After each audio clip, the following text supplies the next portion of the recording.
আপুনি যেতিয়া এনেকুৱা নিৰামিষ এখন সুস্বাদু তৰকাৰী বনাব তেতিয়া মাছ বা মাংসৰ কি প্ৰয়োজন নহয়নে?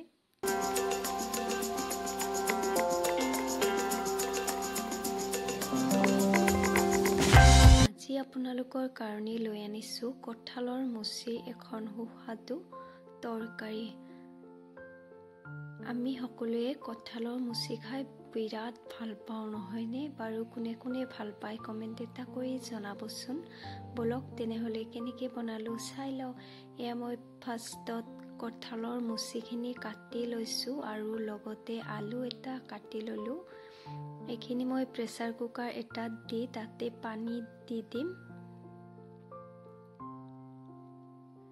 এবাৰ ইয়াতে দি দিছোঁ এচামুচ নিমখ আৰু প্ৰেছাৰ কুকাৰৰ ঢাকনিটো মাৰি 3টা হুইচেল মাৰি ল'ম আৰু এইখিনি ধুনীয়াকৈ বইল কৰি ল'ম।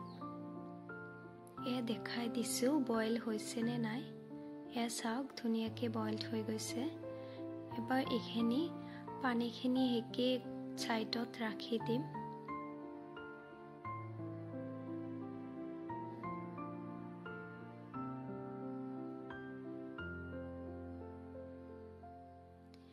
আৰু ইয়াতে মই লৈছোঁ ৰঙালাও। ৰঙালাওখিনিৰ বাকলি গুচাই সৰু সৰুকৈ কাটি ল'ম।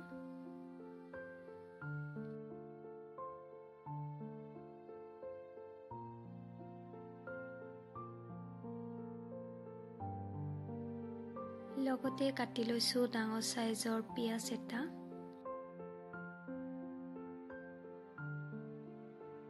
চব যা যোগাৰ হোৱাৰ পিছত এইবাৰ কেৰাহী এটা গৰম কৰি ল'লোঁ আৰু তাতে দি দিছোঁ সৰিয়হৰ তেল 3 চামুচ, 2টা তেজপাত, লগতে 3টা শুকান জলকীয়া, কালজিৰা দিছোঁ এচামুচ আৰু পিঁয়াজটো দি দিলোঁ। এবাৰ এইখিনি অকণমান টাইম ভাজি দি দিছোঁ আদা নহৰু পেষ্ট এচামুচ আৰু ৰঙালাওখিনি দি তাৰপিছত দি দিলোঁ কঁঠালৰ মুচিখিনি আৰু আলুখিনি, লগতে মছলা অকণমান দিছোঁ ধনিয়া গুড়ি, হালধি গুড়ি, জলকীয়া গুড়ি আৰু নিমখ। চবকেইটা মই এচামুচকৈ দি দিলোঁ। এবাৰ এইখিনি লৰাই 4 পৰা 5 মিনিট ভাজি ল'ম।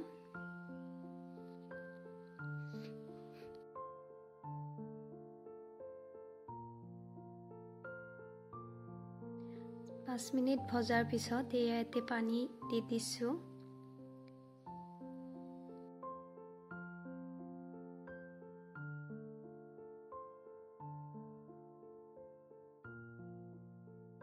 এইবাৰ এইখিনি উতল আহিব দিম আৰু যেতিয়া উতল আহি যায় তেতিয়া দি দিছোঁ 2টা কেঁচা জলকীয়া কাটি ওপৰত আৰু এবাৰ ঢাকন মাৰি আৰু হ'ব দিম 8 পৰা 9 মিনিট একেবাৰে ল' ফ্লেম বা মিডিয়াম ফ্লেমত।